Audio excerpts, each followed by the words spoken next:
Boa noite. Como vocês estão? Tudo bem? É bom nós estarmos na casa de Deus, né? Queridos, que tema importante. A palavra de Deus vem apresentando a respeito da importância que nós devemos dar ao texto bíblico, sabe? E eu não poderia falar a respeito da palavra de Deus sem convidar você a abrir a Bíblia. Então, eu convido você nesse momento a abrir as Escrituras no livro de 2 Timóteo. 2 Timóteo, capítulo 3. 2 Timóteo, capítulo 3. 2 Timóteo, capítulo 3, versículo 16. 2 Timóteo, capítulo 3, verso 16. Esse verso aqui, a Bíblia mesmo, através da inspiração do apóstolo Paulo, está declarando a confiabilidade que ela tem. E aqui, a Bíblia diz assim: toda a Escritura, vocês estão comigo? 2 Timóteo 3, verso 16. O que a Bíblia diz?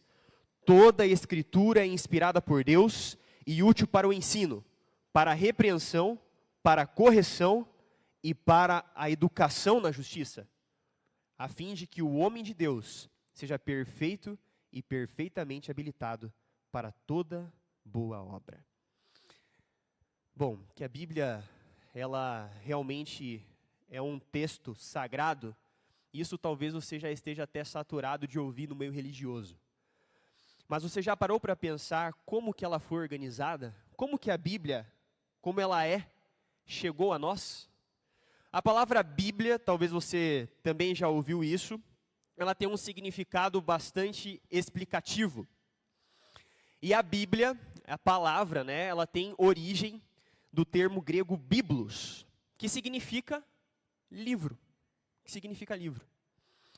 Os gregos, eles chamavam o papiro de biblos, porque eles usavam muito esse tipo de papel para transcrever diversos textos, né?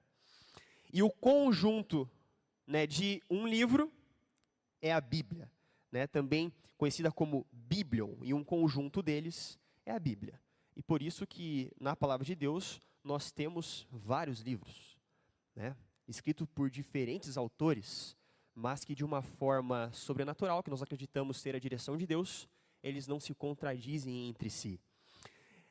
João Crisóstomo, ele empregou pela primeira vez essa palavra Bíblia para se referir ao compilado de livros que formam um texto sagrado, sabe? Quando o imperador Constantino, talvez você já ouviu falar desse nome, tá? Nem sempre a gente associa o imperador Constantino a algo bom, tá bom? Porque a história realmente, ela diz a jogada política que ele fez ao misturar o secularismo, ou melhor, o paganismo, com o cristianismo. Mas este homem, que foi o imperador romano, ele assinou em 313 depois de Cristo, um decreto que passou a ser vigente no seu governo, em que o cristianismo agora seria tolerado, em que os cristãos não mais seriam perseguidos, sabe?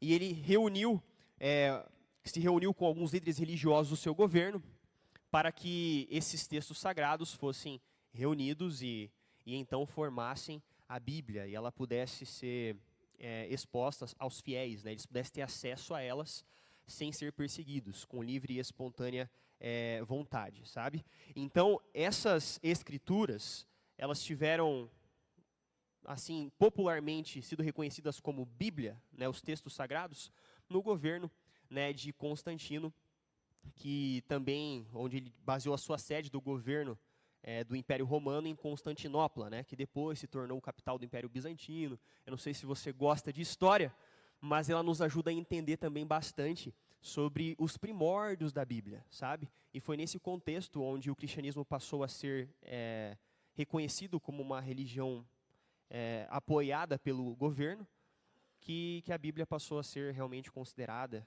com esse nome, como nós conhecemos e tudo mais, Mas no decorrer da história, muitas coisas também passaram a acontecer com o texto sagrado. E talvez você tenha se perguntado quais são os textos originais da Bíblia, ou onde eles estão. Isso é importante saber. Nós chamamos os textos originais, aqueles que realmente foram escritos pelos profetas inspirados por Deus? De autógrafos. Autógrafos. Eu vou te falar uma realidade. Não existem autógrafos mais em nosso mundo. Tá bom? Não existe mais o texto original escrito pelos profetas entre nós. Por quê? Muito se dá por causa da degradação, né, do tempo. Nós estamos falando aí de milhares de anos, né? Então, e além disso, inclusive, durante boa parte do cristianismo, os fiéis eles eram perseguidos por estudarem a palavra de Deus. E a Bíblia, ela, quando era confiscada, esse eu acho que é o termo correto, era destruída, era queimada. Então, durante muito tempo, né, por causa das perseguições, os inimigos dos cristãos, eles pegavam essas Bíblias e queimavam esses escritos, sabe? E por isso, o texto original, os autógrafos, eles acabaram se perdendo. Mas, como nós ainda assim temos acesso a esses escritos? Mesmo apesar dos autógrafos serem perdidos, cópias foram constantemente feitas da Bíblia, né? Cópias daquele texto, e depois cópias da cópia, e depois cópias da cópia, e assim por diante. Está entendendo? E mesmo assim, é importante eu dizer isso, para quando alguém te questionar a respeito da autenticidade, da veracidade, da atualidade da Bíblia, que você saiba responder. Porque apesar disso, apesar da tradução mais recente da Bíblia, ela se encontra cerca de 250 anos datadas a partir dos autógrafos, sabe? A tradução mais antiga. E mesmo assim, dos livros da antiguidade, a Bíblia ela que tem as cópias mais próximas às originais, mais próximas. Por exemplo, escritos clássicos gregos de Sófocles, Ésquilo, Eurípides, Tucídides, Aristófanes e Platão, que são importantes nomes aí da antiguidade, esses escritos, as cópias dos livros que esses homens escreveram, as mais recentes datam de 13 a 17 séculos depois dos originais. E a Bíblia, nós temos cópias de até 250 anos depois dos autógrafos. Sabe? É Deus preservando a sua verdade através da história. Você já ouviu a palavra maçoretas? Quantos aqui já ouviram? Você já ouviu? Ó, tem algumas pessoas aí, mas para a grande maioria é meio desconhecido esse termo. Os maçoretas foram importantes pessoas usadas por Deus para preservarem a veracidade e a originalidade do texto bíblico, sabe? Eles eram pessoas que se dedicaram inteiramente ao ato de copiar os escritos bíblicos, os escritos sagrados, sabe? Eles eram homens que eram pessoas estudadas, versados mestres, entende? Que tinham a escrita apurada e foram treinados para que a sua transliteração do texto bíblico fosse perfeita, perfeita. A ponto de que esses homens eles desenvolveram práticas de transliteração que tinham muitas regras, bastante minuciosas. E a prática deles não era, por exemplo, copiar de memória. Porque esses homens eles escreveram, eu fico imaginando assim, quantas vezes eles escreveram o mesmo texto, sabe? E uma das regras era a seguinte, eles não podiam, assim, eu me lembro que esse texto fala, é de cor e salteado, sabe? Mas mesmo assim eles eram proibidos de escrever o texto de cor. Eles tinham que conferir palavra por palavra, mesmo sabendo o texto. Mesmo sabendo o texto. E outra prática deles também, ao copiar a Bíblia, eles, quando iniciavam uma nova sessão de tradução, eles contavam o número de versos, o número de palavras e o número de letras de cada sessão. E se quando eles terminassem de traduzir, eles contavam novamente. E se tivesse alguma diferença, o texto era descartado. O texto inteiro era descartado. Assim, ele não era consumido. Eles faziam uma observação no texto, sabe? Comentários ali nas laterais do manuscrito, mas ele não era passado para frente, sabe? Aquela cópia ela era deixada à parte, entende? Para que as pessoas entendessem que houve houve uma diferença ali na contagem, seja de versos, de palavras ou até mesmo de letras. Mas, gente, infelizmente, nem todas as pessoas, elas tinham essas práticas aguçadas de transliteração desenvolvidas pelos maçoretas. E por isso, por causa de outros tradutores da Bíblia, nós encontramos algumas variantes no texto bíblico. Sabe? Pode haver diferenças, por exemplo, entre uma cópia bíblica da mesma porção. Sabe? Mas por que isso acontece? Bom, essas pessoas, diversos tradutores da Palavra de Deus, que ocuparam essa função no decorrer de toda a história, né? A Bíblia tem milhares de anos, eles não tinham esse cuidado, né, que os maçoretas possuíam com o texto sagrado, sabe? E por causa de algumas questões, que eu vou citar algumas delas, eles acabaram cometendo alguns erros acidentais e também algumas alterações deliberadas. E é importante eu passar para vocês a diferença entre esses dois termos. Por exemplo, os erros acidentais, eles eram, eu vou citar alguns deles para você entender, bem simples. Por exemplo, alguns deles possuíam problema de vista, de visão, sabe? E às vezes eles viam uma palavra e o texto hebraico tem algumas coisas que são bem parecidas, algumas letras que são bem parecidas, sabe? Termos, palavras. Eles acabavam vendo um negócio, às vezes chegavam meio embaçado e iam na fé. Falavam, não, acho que é isso daqui, e passavam a escrita, entendeu? Então, erros acidentais. Outros, por exemplo, eles ouviam o ditado. Os maçoretas, eu falei para vocês, que eles traduziam a Bíblia olhando, palavra por palavra, verso por verso, letra por letra. Mas muitos copistas se reuniam em algumas salas e tinha um camarada que ficava lá, talvez num púlpito, não sei se era esse o nome da época, mas ele ficava diante dos copiadores, dos copistas, e ele ditava o texto, sabe? Só que no hebraico existem muitas palavras também que têm a pronúncia muito parecida. Não só no hebraico, mas no português também, né? Tem palavras que são bem parecidas à pronúncia, mas que o sentido é totalmente diferente. Eu vou citar alguns exemplos que até você pode imaginar a situação. Por exemplo, imergir e emergir. Imergir é o quê? Imergir é afundar completamente. E emergir é sair de onde você está mergulhado. São palavras diferentes, mas com sentido, assim, palavras parecidas, mas com sentido completamente diferente, né? Incipiente incipiente com C e incipiente com S. Nós temos uma questão bem diferente aqui, né? Incipiente com C significa o quê? Principiante, beginner, né? Iniciante. Agora, incipiente com S é ignorante. Então, assim, são termos bem parecidos, pronúncia idêntica praticamente, mas que tem um sentido diferente. E no hebraico tem muitas palavras, gente, que a pronúncia é parecida, mas um termo, uma letra, traz um sentido totalmente para o verso, sabe? E são erros acidentais. Além de memória, que é o que eu comentei ali dos maçoretas, né, que eles não faziam isso, para evitar esse erro. E alguns achavam assim, não, eu sei que esse verso fala, e acabavam se equivocando na tradução. Mas também existiam as alterações deliberadas. Mas o que é isso daí, pastor? Quer dizer que eles mudavam o texto conscientemente? Que negócio é esse? Alguns copistas, eles não se limitavam a simplesmente copiar o texto. Mas eles achavam que era dever deles também esclarecer melhor o que o texto estava querendo dizer. Entende?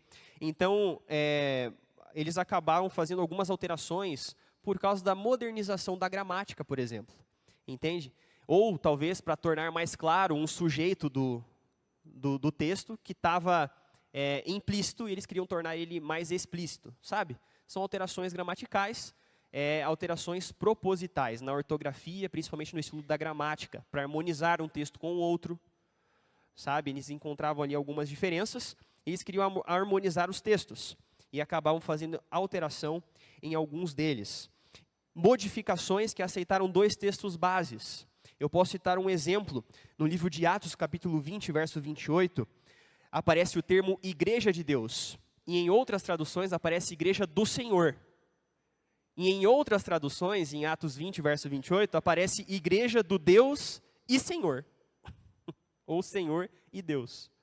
Então eles fizeram a junção de dois textos, entendeu? De duas variantes. E também algumas modificações que acrescentavam pormenores, coisas que foram acrescentadas pelos copistas, mas que nós acreditamos que não estavam nos autógrafos bíblicos. Um exemplo citado é o de Mateus 6, verso 13. Mateus 6, verso 13 tem a oração do Pai Nosso, e no final dela, em muitas Bíblias existe a variante mais conhecida, que é: pois teu é o reino, o poder e a glória para sempre. Amém. E isso não está na oração que Jesus falou originalmente, sabe? Mas foi uma alteração que os copistas fizeram, talvez atrelada à doxologia da igreja, sabe? Para que aquilo fosse feito quando o Pai Nosso fosse pronunciado. Mas foi um acréscimo. Mas perceba, esse acréscimo não altera o texto bíblico em si. Tanto que em muitas Bíblias essa parte aparece em colchetes. Se você abrir a sua Bíblia, né, às vezes ela aparece em colchetes porque mostra que não faz parte do texto original.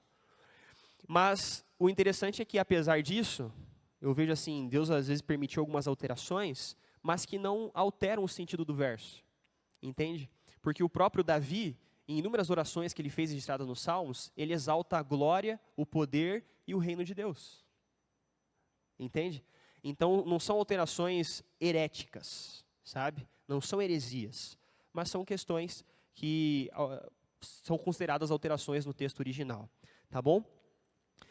Os manuscritos do Mar Morto, querido irmão, querida irmã, eles são algo muito importante também para nós, como cristãos e defensores da palavra de Deus, sabermos.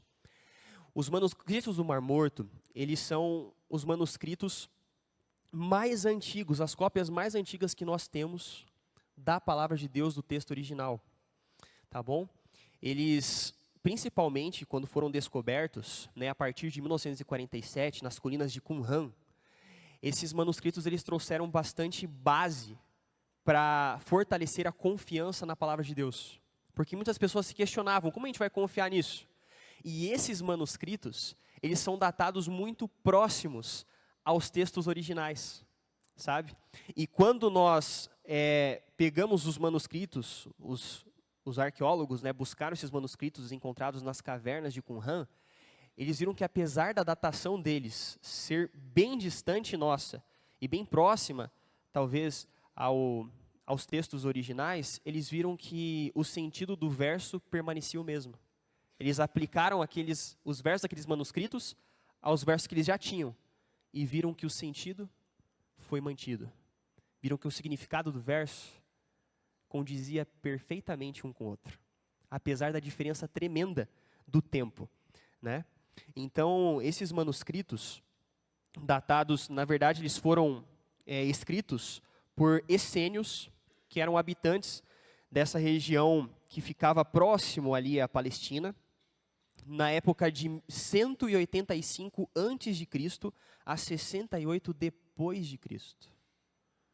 Que esses povos viveram. É uma data, assim, muito próxima à que foi escrita originalmente, E esses homens, eles escreveram esses documentos em papiros, sabe? Quando foi encontrados os manuscritos do Mar Morto, em Qumran, não foi apenas a Bíblia, mas também outros textos daquela mesma época, sabe? E por que eles esconderam lá nessa caverna? O que estavam fazendo lá esses textos?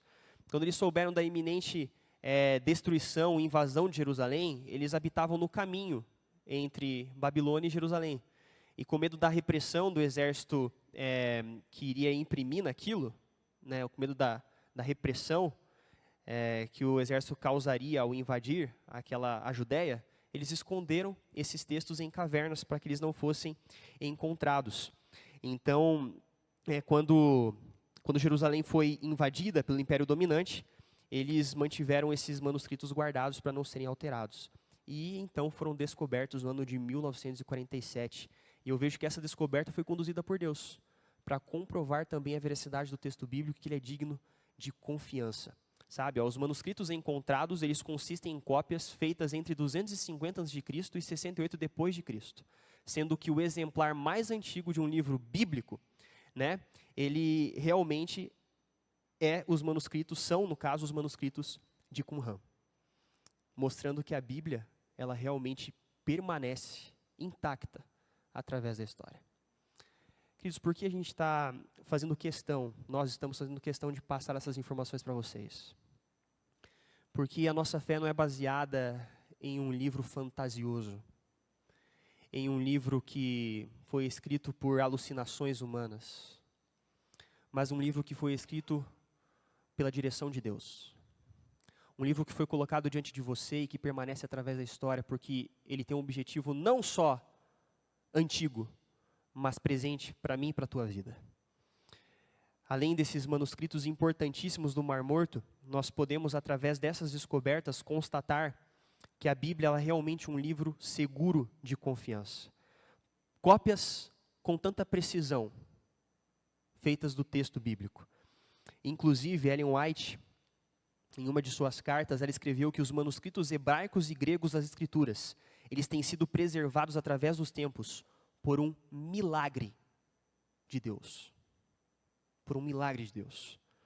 E Deus ele não apenas inspirou homens santos para escreverem a palavra dele, a Bíblia, como também ele a preservou através dos séculos, através dos milênios, para que todos nós também pudéssemos ler e encontrarmos na Bíblia um Salvador e a mensagem do Evangelho Eterno. Tudo isso ele fez pensando em cada pessoa que teria contato com esse texto. Mas além dessas informações, eu preciso passar para vocês como surgiu a formação do cânon bíblico. Mas o que significa isso, pastor? Nunca ouvi essa palavra. O que significa cânon? Né? O cânon ele é a estrutura que os textos da Bíblia foram distribuídos. Sabe? A ordem deles. Em Antigo e Novo Testamento. Né? A palavra cânon, ela significa norma. Sabe? Padrão. E nos primórdios do cristianismo, esse termo ele era usado para designar a lista autêntica dos livros inspirados, que eram considerados inspirados, né? E então eram livros que eram dignos de confiança, que eles podiam basear as práticas da sua própria vida nesses escritos. E os livros incluídos no cânon bíblico, eles eram chamados de canônicos. E os que eram rejeitados, ou seja, que não faziam parte do cânon bíblico, portanto não eram dignos assim de fundamentarmos princípios de vida neles, eram tidos como livros apócrifos. Importante você também gravar esses dois termos, tá bom? Mas como se deu o surgimento, então, do cânon bíblico, como nós temos hoje, na minha e na sua Bíblia? É importante eu falar que ela não ocorreu num momento, assim, ó, se reuniram, foi um concílio, assim, fizeram um concílio, uma reunião entre as igrejas, e delimitaram, ó, a sequência do texto vai ser essa. Desses livros assim. Não foi assim que aconteceu. Mas foi um processo histórico. E por isso nós acreditamos que realmente foi um processo conduzido pelo Espírito Santo no decorrer da história da igreja, a organização desse cânon bíblico. Embora pouco se saiba a respeito da formação do cânon do Antigo Testamento, nós temos a informação na própria Bíblia, através do livro de Esdras, como ele foi definido, né? Esdras, no ano de 1400 a.C., ele reuniu os livros existentes no cânon do Antigo Testamento. Isso você pode também ver na Palavra de Deus, sabe? Onde Esdras, que era um mestre da lei, era um escriba, na verdade, né? Ele transcrevia também textos das leis, dos escritos antigos. Ele achou os manuscritos bíblicos e organizou eles em um cânon. Que nesse cânon, nessa organização desses livros, existia a Torá, que é a lei. E nesta Torá continha os 5 primeiros livros da Bíblia. Gênesis, Êxodo, Levítico, Números e Deuteronômio. E também ele encontrou os livros dos profetas, o Neviim, apresentado como os profetas anteriores, que é Josué, Juízes, Samuel e Reis. Mas por que profetas anteriores? Esses eram livros de profetas que descreviam a história, eram livros narrativos. Sabe, que eles estavam explicando e escorrendo os acontecimentos históricos da época que eles estavam vivendo. E os profetas posteriores, que são Isaías, Jeremias, Ezequiel, né, e outros menores que estão na Bíblia, são livros que trazem o nome desses autores, trazem o nome dos autores dos livros, e falam da vida deles. Não são narrativas históricas, mas tratam da vida, da experiência particular desses profetas. E tudo isso foi organizado, então, quando Esdras reuniu esses manuscritos. Tradicionalmente, nós aceitamos esse cânon organizado por volta do ano de 1420 a.C., quando Esdras e Neemias, que foram contemporâneos de Malaquias, que é o último livro do Antigo Testamento, organizaram o texto bíblico. Você vê como que a história vai se encaixando e passando para a gente como a Bíblia foi organizada, não de maneira abstrata, mas intencional, dirigida por Deus. Por isso nós consideramos que o cânon do Antigo Testamento ele foi completado nessa ocasião, na época de Esdras e Neemias. Mas nós também temos o cânon do Novo Testamento. E aqui eu preciso passar para você um acontecimento histórico muito importante. Não sei se você já ouviu o nome desse camarada, que se chama Marcion. Ele era um homem natural da Ásia Menor, ali onde mais ou menos se localiza a Turquia, hoje em dia. E ele era um rico proprietário de barcos e tudo mais, mas ele abriu mão do seu ofício para se dedicar totalmente à sua fé religiosa, sabe? E ele foi muito respeitado, ele era tido como um mestre religioso na época, sabe, esse Marcion. Só que ele começou a divagar em muitos de seus pensamentos e a defender ensinamentos gnósticos. Você sabe o que é ensinamento gnóstico? O gnosticismo, ele apresenta a realidade de uma divindade imperfeita. Imperfeita. E eu vou te falar o que esse homem, olha o absurdo, a heresia que ele começou a pregar. Ele falava que o Deus do Antigo Testamento era diferente do Deus do Novo Testamento. E que o Deus do Antigo Testamento queria trazer a ruína para os seres humanos. E o Deus do Novo Testamento queria trazer a salvação. E ele defendia que esse Deus, Jesus Cristo, ele, além de ser um Deus diferente do Deus do Antigo Testamento, ele também era uma energia, não se tratava propriamente de uma pessoa. E ele fez algumas alterações em muitos livros canônicos, em livros da Bíblia, no caso, na época, para tirar aqueles versos que falavam da encarnação de Jesus Cristo.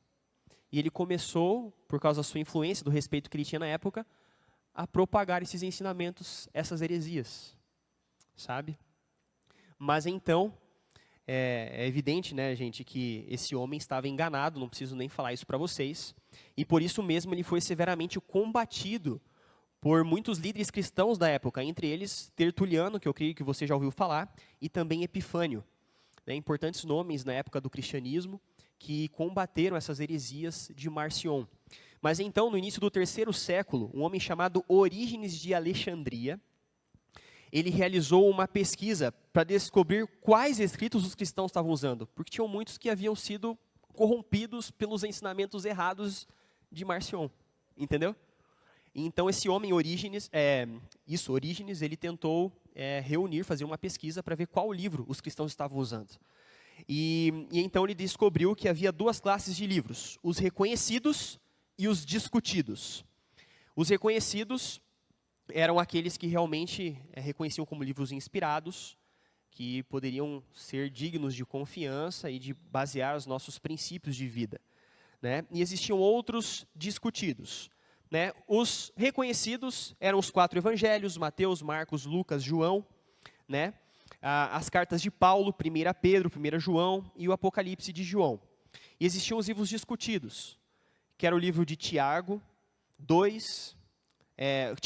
melhor dizendo, 2ª e 3ª João, 2ª Pedro, Judas e a Epístola de Barnabé, e também o livro do Pastor de Hermas.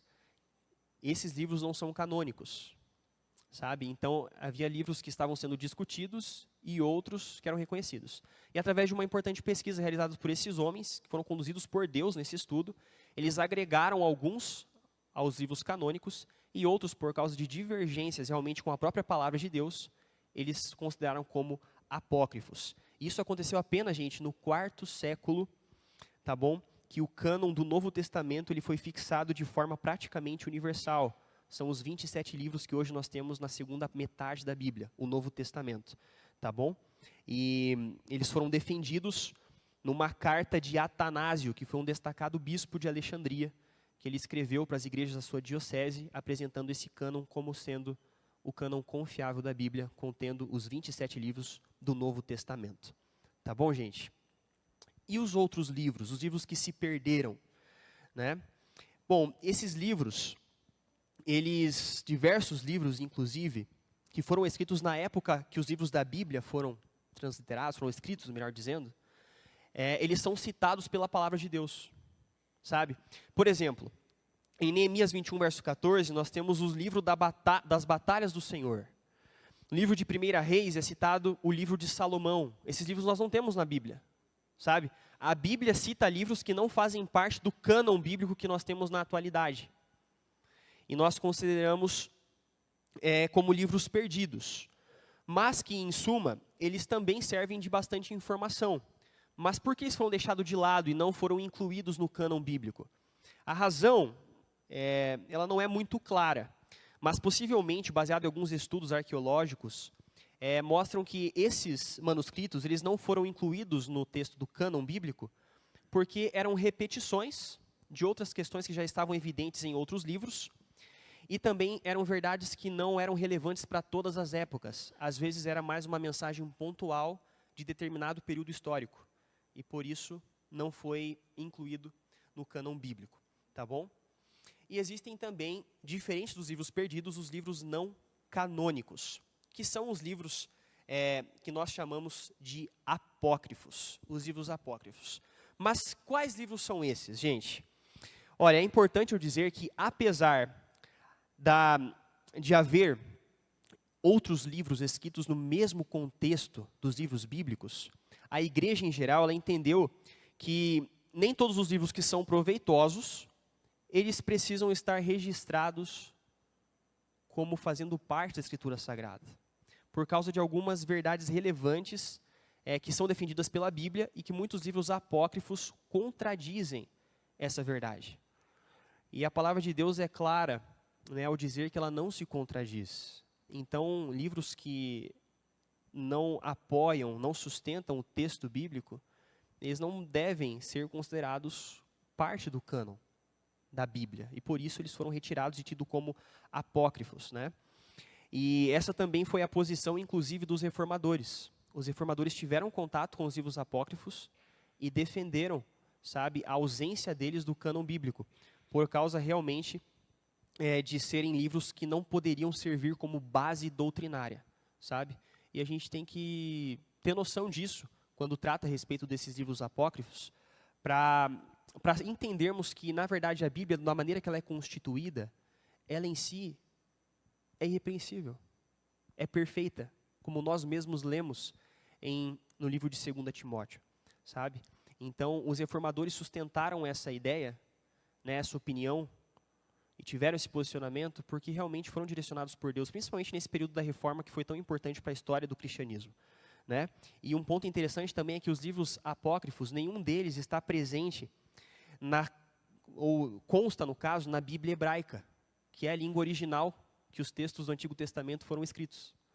Esses livros apócrifos não constam nessa Bíblia hebraica e, por isso, não são considerados inspirados. Tá bom? Além disso, nós devemos recordar também que o uso de um determinado documento, ele não torna esse documento fonte de inspiração divina, sabe? Os escritores bíblicos tiveram contato com alguns livros apócrifos e eles mesmos tiveram a oportunidade de usar o que era necessário para incluir em suas cartas e o que não vinha a calhar, entendeu?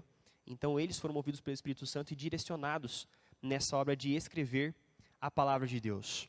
Além disso, nós temos outro termo importantíssimo, além dos livros apócrifos, que aqui está uma listagem de alguns deles, talvez você já ouviu falar, sabe?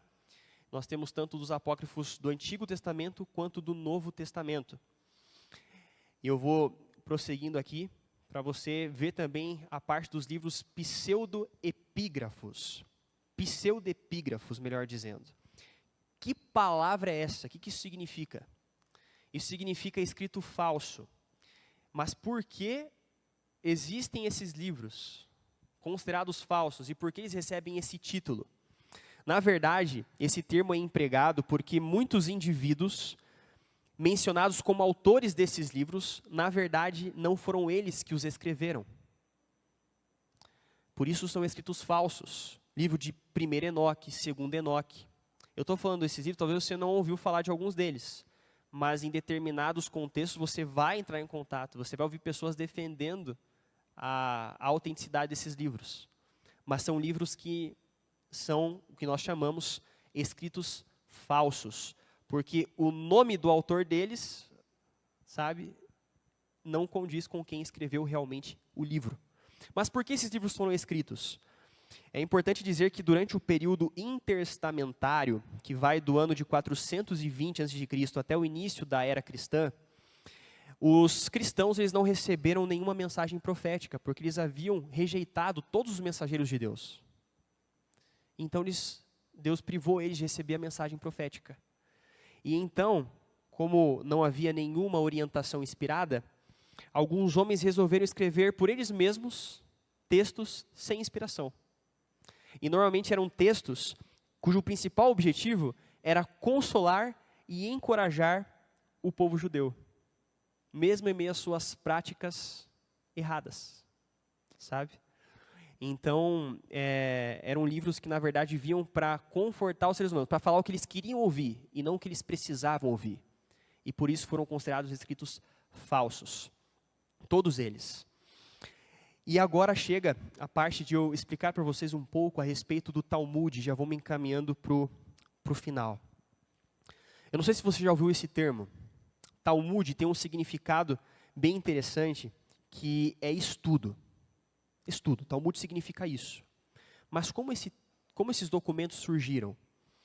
Na verdade, após o retorno dos judeus à Palestina, muitos líderes eles começaram a repensar a história do povo judeu e o porquê eles foram exilados, sabe? E esses homens, quando estudaram a fundo, perceberam que o povo judeu havia ido para o exílio por causa de uma disciplina divina. Porque eles não obedeceram, não foram fiéis às leis que o Senhor havia estipulado. E então, esses líderes judeus, eles começaram a proteger a lei. Vamos fazer o seguinte, a gente não quer mais passar por isso. Nós não queremos mais ser exilados. Nós queremos guardar a lei. Mas eles não consideraram a lei suficiente. Então eles começaram a criar normas que serviam para proteger a lei. Proteger a lei. E essas normas se tornaram tão abrangentes, tão minuciosas, que acabaram sendo consideradas por eles mais importantes do que até mesmo a lei moral de Deus. A primeira parte dessas pequenas regras que os fariseus criaram, recebeu o nome de Mishnah. Recebeu o nome de Mishnah.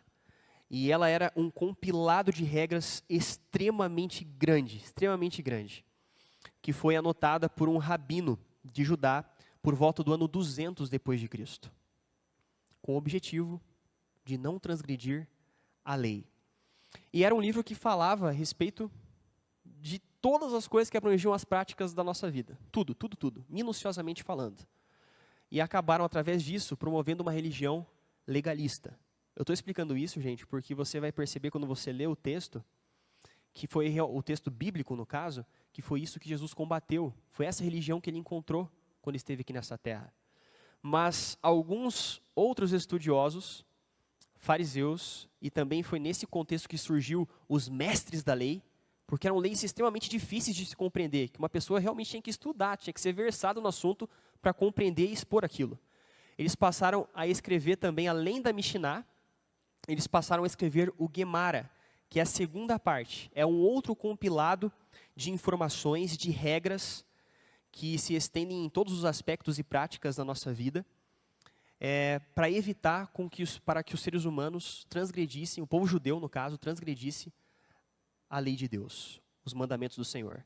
Eu estou falando aqui, gente, de regras como carregar algo mais pesado que um figo seco era pecado. Um figo seco, não tem peso nenhum, gente. Não sei se você já pegou na mão, não tem peso nenhum. Um lenço é mais pesado que um figo seco. E por isso os judeus tinham que amarrar o lenço na vestimenta para dizer que era parte da roupa e que eles não estavam trabalhando, carregando peso. Tá bom? Essas eram as normas contidas no Gemara. Sabe?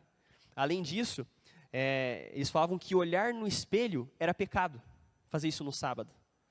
Porque se alguém fizesse isso, poderia descobrir um fio de cabelo branco. E então ser tentado a arrancá-lo. E isso é pecado. No sábado não pode fazer isso. está pecando. Você percebe, gente? É bizarro, né, de certa forma. Acho que essa é a palavra. Além dessas coisas, estou citando alguns exemplos. Também, talvez você já tenha ouvido essa, cuspir no solo era considerado trabalho. Porque se você cuspisse, você poderia acertar uma planta. E dessa forma você estava regando ela. Isso era trabalho.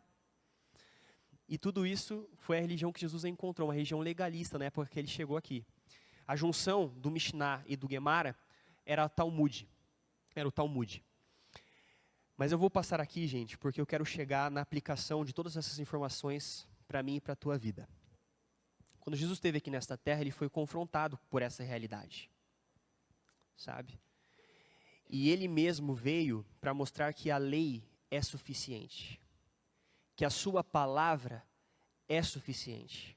E que ele não veio para reprovar a lei, não veio para aboli-la, mas ele veio para cumprir a lei. E o que está na Bíblia é o suficiente. Se Jesus mesmo obedeceu e comprovou que este livro, que eu e você temos livremente em nossas mãos, é digno de confiança, quem somos nós para negligenciarmos o estudo dela e também a prática das suas verdades? Você considera Jesus como teu maior exemplo? Eu considero. E quando eu leio a palavra de Deus, eu vejo que ele foi fiel aos princípios contidos na Bíblia. E se eu sou um cristão, me considero um pelo menos, e não sigo esse exemplo que Jesus me deixou, eu não sou digno de carregar o nome de filho de Deus. Está na hora de nós começarmos a basear a nossa confiança em algo que realmente é digno dela. Muitas vezes confiamos em coisas que não merecem e abrimos mão da nossa confiança em Deus, que já provou ser suficiente na nossa vida. A Bíblia permanece através da história para nos mostrar que Deus, Ele está no comando, na direção de tudo, de toda a história.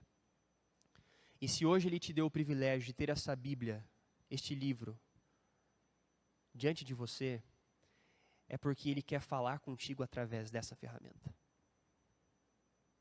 Não duvide do poder da palavra de Deus. Não duvide. Por último, eu gostaria de ler um verso da Bíblia nesse momento com você. E está no livro de Hebreus, capítulo 4. Hebreus, capítulo 4, versículo 12. E a palavra de Deus diz assim: porque a palavra de Deus é viva e eficaz, mais afiada que qualquer espada de 2 gumes. Ela penetra até o ponto de dividir alma e espírito, juntas e medulas, e julga os pensamentos e intenções do coração. A Bíblia é um livro histórico. Ela é mais do que isso. Ela é um livro divino. Um livro que tem poder. E que tem a capacidade, através da orientação do Espírito Santo, de transformar o nosso caráter. Se apegue à única fonte da verdade. A única coisa que é passageira. Em Isaías nós lemos que tudo passará, mas a palavra de Deus permanecerá para sempre. Feche seus olhos nesse momento. Vamos falar com Deus. Pai querido, obrigado, Senhor, pela oportunidade que nós temos de diante de nós termos a Tua palavra. Nós queremos ser fiéis aos Teus ensinamentos. Nós queremos honrar o Senhor através da obediência à Bíblia. E obrigado por preservá-la ao longo de toda a história. Pai, fale ao nosso coração através dos Teus ensinos. Nos ajude a guardarmos a Tua palavra em nosso coração para não pecarmos contra Ti. Que ela possa ser a nossa única regra de fé e prática. E que o Senhor nos conduza através dos Teus ensinamentos. É o que nós oramos em nome de Jesus. Amém.